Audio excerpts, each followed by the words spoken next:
Hello students, मैं मोहम्मद सरफराज नवाज़ commerce की इस ई लर्निंग क्लास में आपका वेलकम करता हूं। आज की इस क्लास में हम रिज़र्व बैंक ऑफ इंडिया यानी कि आरबीआई को डिस्कस करेंगे और समझेंगे कि हमारी कंट्री में आरबीआई का क्या रोल है और किस तरह आरबीआई हमारी इकोनॉमी पर नज़र बनाए रखता है और बैंकिंग सिस्टम पर और इन्फ्लेशन पर कितना इसका कंट्रोल होता है। और भी इसी तरह के कई आरबीआई से रिलेटेड क्वेश्चंस को आज की इस क्लास में हम समझेंगे। तो तैयार हैं आप लोग आज की इस क्लास आरबीआई की क्लास को सुनने के लिए, समझने के लिए? तो चलिए स्टार्ट करते हैं आज का हमारा topic, reserve bank of India. RBI India का सेंट्रल बैंक होता है जिसको 1 अप्रैल 1935 में सेटअप किया गया था और बाद में इसको 1949 में नेशनलाइज किया गया है। क्या किया गया है? नेशनलाइज किया गया है। अब नेशनलाइज का क्या मतलब होता है? नेशनलाइज का मतलब ये होता है कि गवर्नमेंट ऑफ इंडिया ने आरबीआई को अपने कब्ज़े में ले लिया है। आरबीआई को गवर्नमेंट ऑफ इंडिया ने ओन्ड किया है और जितने भी नेशनलाइज्ड बैंक्स रहेंगे वो सारे के सारे पब्लिक सेक्टर बैंक्स कहलाएंगे। कौन से बैंक कहलाएंगे? पब्लिक सेक्टर बैंक्स कहलाएंगे। नेशनलाइज्ड बैंक्स या फिर पब्लिक सेक्टर बैंक्स, इन दोनों का मतलब एक ही होता है। किसी ना किसी चीज़ का या फिर हर एक चीज़ का एक ओनर होता है। किसी भी चीज़ को चलाने के लिए ओनर का होना बहुत ही ज़रूरी होता है। तो रिज़र्व बैंक ऑफ इंडिया जो इतनी बड़ी बैंक है, तो इसको चलाने के लिए भी इसका ओनर होना ज़रूरी है। तो कौन है आरबीआई का ओनर? आरबीआई का ओनर मिनिस्ट्री ऑफ फाइनेंस के तहत government of India he RBI का ओनर है। तो आरबीआई का ओनर कौन है? गवर्नमेंट ऑफ इंडिया आरबीआई का ओनर है। तो चलिए अब आगे बढ़ते हैं और अब बात करते हैं कि आरबीआई काम कैसे करता है। ऐसे कौन से काम करता है जिससे हमारी कंट्री पर बल्कि दूसरे कंट्री की ना सिर्फ इकोनॉमी में होने वाले चेंजेस को लेकर ऐसे कौन से काम करता है जिससे हमारी कंट्री में इकोनॉमी की स्टेबिलिटी बरकरार रहे। आरबीआई का जो सबसे पहला काम होता है वो है इंडिया में फाइनेंशियल स्टेबिलिटी को मेंटेन करना होता है। क्या होता है सबसे पहला काम? सबसे इम्पोर्टेंट काम आरबीआई का फाइनेंशियल स्टेबिलिटी को मेंटेन करना होता है। अब ये फाइनेंशियल स्टेबिलिटी क्या है? वैसे तो फाइनेंशियल स्टेबिलिटी के बहुत से डेफिनेशंस हैं, मगर उन सब में जो सबसे ज़्यादा कॉमन है हम उसकी बात करेंगे। फाइनेंशियल स्टेबिलिटी एक ऐसी कंडीशन है जिसमें एक कंट्री के इकोनॉमी मैकेनिज़्म के बारे में बात की जाती है, जैसे प्राइसिंग है, एलोकेशन ऑफ फंड्स हैं, इन्फ्लेशन है, रिस्क है। इन तमाम चीज़ों को मैनेज करना होता है जिसमें क्रेडिट और लिक्विडिटी भी रहती है और जो इकोनॉमी के परफॉर्मेंस को बेहतर तरीके से फंक्शन करने में कंट्रीब्यूट करते हैं। और ऐसे ही कई सारे काम होते हैं जिनको फाइनेंशियली स्टेबल करना होता है, तो उसी को हम फाइनेंशियली स्टेबिलिटी कहेंगे। तो आरबीआई का सबसे इम्पोर्टेंट काम क्या है? आरबीआई का सबसे इम्पोर्टेंट काम इंडिया में फाइनेंशियल स्टेबिलिटी को मेंटेन करना होता है। तो इसके लिए आरबीआई क्या करता है? तो इसके लिए आरबीआई एक मॉनेटरी पॉलिसी बनाता है। क्या बनाता है? मॉनेटरी पॉलिसी बनाता है। मॉनेटरी पॉलिसी का क्या मतलब होता है? मॉनेटरी पॉलिसी का मतलब ये एक सेट ऑफ एक्शंस हैं जो एक नेशन की ओवरऑल मनी सप्लाई को कंट्रोल करके कंट्री की इकोनॉमी की ग्रोथ करते हैं। तो आरबीआई का काम क्या है? तो आरबीआई का काम इंडिया में फाइनेंशियल स्टेबिलिटी को मेंटेन करने के लिए एक मॉनेटरी पॉलिसी बनाना होता है। और अब ये मॉनेटरी पॉलिसी क्या है, इसमें कौन कौन सी चीज़ें हैं, वो किस तरह काम करती हैं, इसके लिए हमने एक अलग से सेपरेट वीडियो बनाई है। तो चलिए आगे बढ़ते हैं और अब बात करते हैं कि आरबीआई के नेक्स्ट काम की। आरबीआई इंडियन करेंसी को प्रिंट करता है और उस करेंसी को रेगुलेट करता है, यानी कि बाकायदा बनाता है। और इंडिया में क्रेडिट सिस्टम को भी रेगुलेट करने की जिम्मेदारी आरबीआई की है। तो आरबीआई की क्या जिम्मेदारी है? आरबीआई की जिम्मेदारी करेंसी को प्रिंट करना और उसको रेगुलेट करना भी है, और उसके साथ साथ क्रेडिट सिस्टम को भी रेगुलेट करना किसकी जिम्मेदारी है? ये आरबीआई की जिम्मेदारी है। और इंडिया में जो बैंकिंग के इंटरेस्ट रेट्स होते हैं और फॉरेन एक्सचेंज रेट्स होते हैं और इंडिया में करेंसी की सप्लाई को मेंटेन रखना, ये भी सारे काम आरबीआई की रिस्पॉन्सिबिलिटी है। और इसके साथ साथ फाइनेंशियल मार्केट्स और अदर फाइनेंशियल इंस्टीट्यूशंस में फ्लो ऑफ क्रेडिट को भी मॉनिटर करना आरबीआई का काम है। अब यहाँ पर फ्लो ऑफ क्रेडिट में दो बातें रहेंगी, एक रहेगा हाई क्रेडिट और दूसरा रहेगा लो क्रेडिट। हाई क्रेडिट का मतलब लो इंटरेस्ट रेट होता है। क्या होता है? लो इंटरेस्ट रेट होता है, जहाँ पर इंटरेस्ट के रेट्स कम रहेंगे। और जब क्रेडिट पर इंटरेस्ट रेट लो रहता है, कम रहता है, तो फाइनेंशियल मार्केट में फ्लो ऑफ क्रेडिट ज़्यादा हो जाता है, कि इंटरेस्ट रेट लो रहने की वजह से ज़्यादा से ज़्यादा लोग क्रेडिट पर, लोन पर कर्जा उठाएंगे, यानी कि ज़्यादा से ज़्यादा लोग लोन लेंगे, कर्जा लेंगे। और जब लो क्रेडिट में इंटरेस्ट रेट बढ़कर रहेगा, हाई रहेगा, तब फाइनेंशियल मार्केट या फिर बैंकिंग सेक्टर में लोग रेट ऑफ इंटरेस्ट ज़्यादा रहने से पैसे नहीं उठाएंगे। क्यों नहीं उठाएंगे? क्योंकि रेट ऑफ इंटरेस्ट ज़्यादा होगा, इसीलिए लोग पैसा नहीं उठाएंगे। और आरबीआई का काम ये भी होता है कि वो मार्केट में फ्लो ऑफ क्रेडिट को मॉनिटर करे, उस पर नज़र करे। और ऐसा भी नहीं होना चाहिए कि इंटरेस्ट रेट्स सडनली ड्रॉप हो जाएं या फिर इंटरेस्ट रेट्स अचानक से बढ़ जाएं।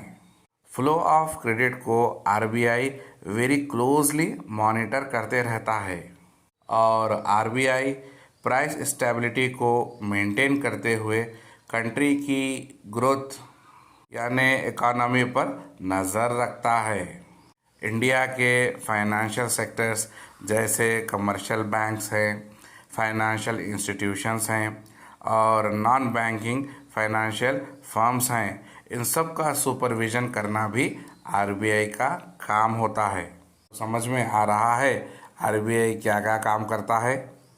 तो आरबीआई का अगला काम है फॉरेन एक्सचेंज रिजर्व, जिसको हम फॉरेक्स मार्केट कहते हैं, उसको भी मैनेज करना होता है, मॉनिटर करना होता है। तो फॉरेक्स मार्केट को कौन मॉनिटर करेगा?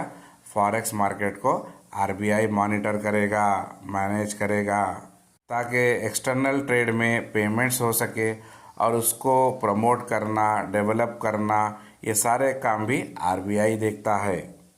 फाइनेंशियल मार्केट्स में और कमर्शियल बैंक्स में कई तरह के लीगल इश्यूज होते हैं, उन सब की कंसोलिडेटेड अकाउंटेबिलिटी को चेक करना भी आरबीआई का काम होता है। अब इंडिया में ऑनलाइन पेमेंट का सिस्टम बहुत ही कॉमन हो चुका है, ज़्यादा से ज़्यादा लोग ऑनलाइन पेमेंट्स कर रहे हैं या फिर ऑनलाइन मनी ट्रांसफ़र कर रहे हैं, और रोज़ाना ऑनलाइन हज़ारों, लाखों, करोड़ों लोग ऑनलाइन ट्रांजैक्शंस कर रहे हैं। तो इसकी निगरानी करने वाला भी कोई चाहिए होगा। यूपीआई, जिसको हम यूनिफाइड पेमेंट इंटरफेस कहते हैं, और ई रूपी जो डिजिटल करेंसी है, ये सारे के सारे पेमेंट्स और सेटलमेंट के सिस्टम को एनपीसीआई, जिसको हम national payment corporation of India कहते हैं, ये एक स्पेशलाइज्ड डिवीज़न है जो यूपीआई और ई रूपी डिजिटल करेंसी को सुपरवाइज करता है, और एनपीसीआई को ही आरबीआई ने इस्टेब्लिश किया है। तो डायरेक्टली या फिर इनडायरेक्टली इंडियन करेंसी पर, चाहे वो यूपीआई हो, ई रूपी डिजिटल करेंसी हो, उस पर आरबीआई का सुपरविजन होता है, आरबीआई उस पर नज़र रखता है। तो चलिए आगे बढ़ते हैं और अब बात करते हैं आरबीआई के अगले काम की, और वो अगला काम है इंश्योरेंस का। किसका? इंश्योरेंस का। अब यहाँ पर आरबीआई किसको इंश्योरेंस देगा? यहाँ पर आरबीआई उन सारे बैंक अकाउंट होल्डर्स को इंश्योरेंस देगा जो वो अपना पैसा बैंक्स में डिपॉजिट करते हैं, चाहे वो कितना ही बड़ा अमाउंट क्यों ना हो, उस पर अब सिर्फ 5 लाख रुपये मिलेंगे। ये कौन देगा? ये deposit insurance and credit guarantee corporation है, जिसको हम DICGC कहते हैं, जिसको आरबीआई ने इस्टेब्लिश किया है। वो रकम को अदा करेगा। कब करेगा? किसी भी वजह से अगर बैंक्स डूब जाएं और आपका कितना भी पैसा, बड़ा अमाउंट बैंक में अगर डिपॉजिट है, तब सिर्फ आपको 5 लाख रुपए का इंश्योरेंस दिया जाएगा। यानी कि सिर्फ आपको 5 लाख रुपये मिलेंगे, चाहे आपके अकाउंट में कितने ही लाखों रुपए क्यों ना हो। तो ये इंश्योरेंस के 5 लाख रुपये की रिस्पॉन्सिबिलिटी भी DICGC के तहत आरबीआई लेता है। तो ये 5 लाख रुपये DICGC अदा करेगा, पेमेंट करेगा, जिसको आरबीआई ने इस्टेब्लिश किया था। समझे? अब आरबीआई इतने सारे काम कर रहा है, तो अब इसको चलाने के लिए कोई ना कोई तो होना पड़ेगा। तो इससे पहले हमने कहा था कि आरबीआई का ओनर गवर्नमेंट ऑफ इंडिया है। आरबीआई एक इतना बड़ा फाइनेंशियल इंस्टीट्यूशन है जिसको चलाने के लिए या फिर कई सारे डिसीजंस लेने के लिए कोई ना कोई तो होना चाहिए। तो आरबीआई के डिसीजंस कौन लेता है, कौन आरबीआई को चलाता है, ये सवाल पैदा होता है। फिर आरबीआई किसके डायरेक्शंस पर चलता है, कई सारे सवाल पैदा होते हैं। तो आरबीआई को चलाने में सेंट्रल बोर्ड ऑफ डायरेक्टर्स का हाथ होता है, जो सब मिलकर 21 मेंबर्स होंगे। कितने होंगे? 21 मेंबर्स होंगे, जिनका टर्म पीरियड 4 साल का रहेगा, जिसमें एक गवर्नर होता है, 4 डिप्टी गवर्नर्स होते हैं और 2 फाइनेंस मिनिस्ट्री के रिप्रेजेंटेटिव्स होते हैं, जिसमें से एक इकोनॉमिक अफेयर सेक्रेटरी होता है और दूसरा फाइनेंशियल सर्विस सेक्रेटरी होता है, और 10 गवर्नमेंट के नॉमिनेटेड डायरेक्टर्स होते हैं और 4 डायरेक्टर्स होते हैं जो लोकल बोर्ड्स को रिप्रेजेंट करते हैं। तो ये सारे के सारे सेंट्रल बोर्ड ऑफ डायरेक्टर्स के मेंबर्स होते हैं जो आरबीआई के डिसीजंस लेते हैं। तो समझ में आया आरबीआई के डिसीजंस कौन लेता है, और वो भी कितने इम्पॉर्टेंट डिसीजंस होते हैं जिन पर सारी इंडिया की economic growth, progress, stability depend होती है। समझ में आया आरबीआई अपना काम कैसे कर रहा है। अब यहाँ पर ये सवाल पैदा होता है कि कई स्टूडेंट्स पूछते हैं कि सर आरबीआई का नाम तो हम सुनते ही रहते हैं, मगर हमने कभी आरबीआई को नहीं देखा है, ये कहाँ है? उसका जवाब ये है कि आरबीआई के जितने भी हेड ऑफिस ब्रांचेस हैं, वो सारे के सारे हर स्टेट के कैपिटल में रहेंगे, सिवाय सिक्किम के। और आरबीआई का सेंट्रल ऑफिस मुंबई में होता है। और कई स्टूडेंट्स ये पूछते हैं कि सर आरबीआई को बैंकों का बैंक क्यों कहते हैं, ये बैंकों का बैंक क्या है? तो उसका जवाब ये है कि आरबीआई बैंकों का बैंक है, क्योंकि इंडिया में जितने भी बैंक्स हैं उनके सारे के सारे बैंक्स के लिए आरबीआई एक बैंक है, जो उनको वक्त पड़ने पर उन बैंक्स को पैसे देकर हेल्प करता है। तो इसीलिए आरबीआई को बैंकों का बैंक या फिर सेंट्रल बैंक कहा जाता है। समझ में आ रहा है आरबीआई अपना काम कैसे कर रहा है। अब इंडिया में कई सारे बैंक्स हैं, अब इतने सारे बैंकों को पैसा देना, वो भी हज़ारों लाखों करोड़ों रुपए देना, तो अब यहाँ पर यह सवाल पैदा होता है कि आरबीआई के पास इतना सारा पैसा आता कहाँ से है, और आखिर आरबीआई को इनकम कहाँ से होती है। तो आरबीआई के 2 बड़े सोर्सेस ऑफ इनकम हैं। कितने सोर्सेस हैं? दो सोर्सेस हैं। एक होता है फॉरेन सोर्सेस और दूसरा होता है डोमेस्टिक सोर्सेस, जिसमें इंटरेस्ट, डिस्काउंट और एक्सचेंज कमीशन के साथ साथ इंटर बैंक ट्रेड भी रहेगा, जिसको ओपन मार्केट ट्रेड कहते हैं। अब यहाँ पर ये ओपन मार्केट एक नया टर्म आ गया, तो इसका क्या मतलब है? इसका मतलब ये है कि ये एक इकोनॉमिक सिचुएशन है जो फ्री ट्रेड के बहुत ज़्यादा करीब है, क्लोज है। अगर इसको हम मोर स्पेसिफिक या फिर टेक्निकल सेंस में समझेंगे तो ये एक इंटर बैंक ट्रेड है जो ज़्यादातर सिक्योरिटीज़ में डील करता है। आरबीआई क्या करता है? आरबीआई ओपन मार्केट ऑपरेशंस में बॉन्ड्स को सेल परचेज करता है और बॉन्ड्स को वक्त के हिसाब से, रिक्वायरमेंट के हिसाब से सेल परचेज करते रहने से ही आरबीआई को मनी सप्लाई को रेगुलेट कर पाता है। यही आरबीआई का मेजर सोर्स ऑफ इनकम माना जाता है। पर आरबीआई को इंटरेस्ट मिलता है और बॉन्ड्स के प्राइसेस में कुछ फेवरेबल चेंजेस करके भी आरबीआई अपना प्रॉफिट बना लेता है। आरबीआई चाहे कितनी ही इनकम को जनरेट कर ले या फिर कितना भी प्रॉफिट कमा ले, मगर आरबीआई का मेन ऑब्जेक्ट क्या रहेगा?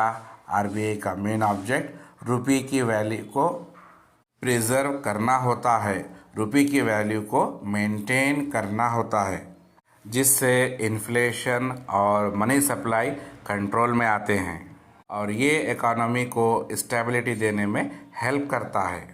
और आरबीआई में ऐसे कई सारे काम होते हैं जिससे कंट्री में मनी सप्लाई आसानी से रेगुलेट हो सके। तो आरबीआई मॉनेटरी पॉलिसी को फार्मूलेट करता है, करेंसी और कॉइन्स को इशू करता है और कंट्री के इंटरनेशनल पेमेंट्स और फॉरेन एक्सचेंज मार्केट को मैनेज करता है।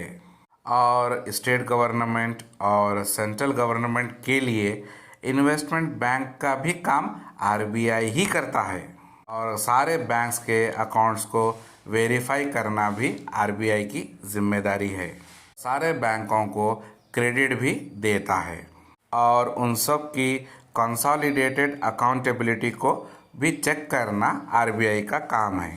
अभी इसी तरह के कई सारे आरबीआई अपने काम करता है जो हमारी कंट्री के लिए बहुत ही ज़रूरी हैं। तो आज की इस क्लास में हमने आरबीआई क्या होता है और वो कैसे काम करता है और उसके काम क्या हैं उसको हमने डिस्कस किया है और मैं उम्मीद करता हूँ कि आपको आज की ये क्लास समझ में आई होगी।